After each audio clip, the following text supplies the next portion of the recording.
আসসালামু আলাইকুম সুপ্রিয় শিক্ষার্থী ভাই ও বোনেরা, আপনাদের পরবর্তী অ্যাসাইনমেন্ট হচ্ছে বাংলাদেশ বিষয়গুলির উপরে।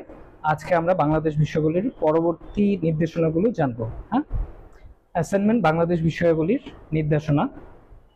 আমরা যে টপিকের উপর বাংলাদেশ বিষয়গুলি অ্যাসাইনমেন্টটা করব সেটা হচ্ছে বাংলাদেশের জাতীয় বিষয়াবলী, মুক্তিযুদ্ধের ইতিহাস, সংবিধান, কৃষি সম্পদ, অর্থনীতি এবং সরকারের কাঠামো।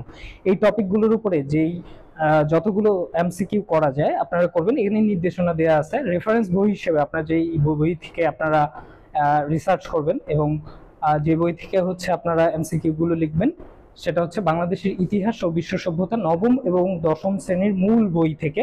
আর গণপ্রজাতান্ত্রিক বাংলাদেশ সরকারের সংবিধানটা আপনাদেরকে কালেকশন করতে হবে এবং সেখান থেকে হচ্ছে আপনার এমসিকিউ গুলো তৈরি করতে হবে। মাসিক পত্রিকা থেকেও হচ্ছে আপনারা এমসিকিউ গুলো কালেক্ট করবেন। বিসিএস, ব্যাংক, নন ক্যাডার সহ অন্যান্য সরকারি চাকরির বিগত সালে আসা প্রশ্নসমূহ থেকে যেই প্রশ্নগুলো সর্বাধিক এসেছে সেই প্রশ্নগুলো হচ্ছে এখানে আনতে পারবেন।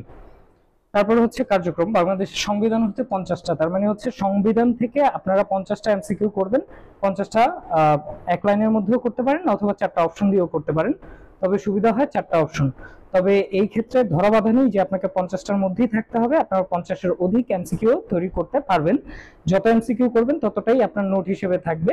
আর এই প্রত্যেকটা অ্যাসাইনমেন্টের হার্ড কপি আমাদের আর&ডি দেখবেন এবং সেখানে কমেন্টস করবেন। অতএব এইটা মিস করবেন না।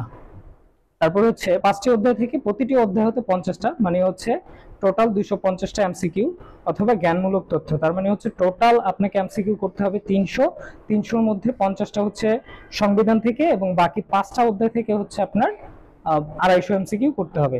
আপনারা চাইলে অবশ্যই এর বেশি করতে পারেন। ধন্যবাদ, আজকে এই পর্যন্ত।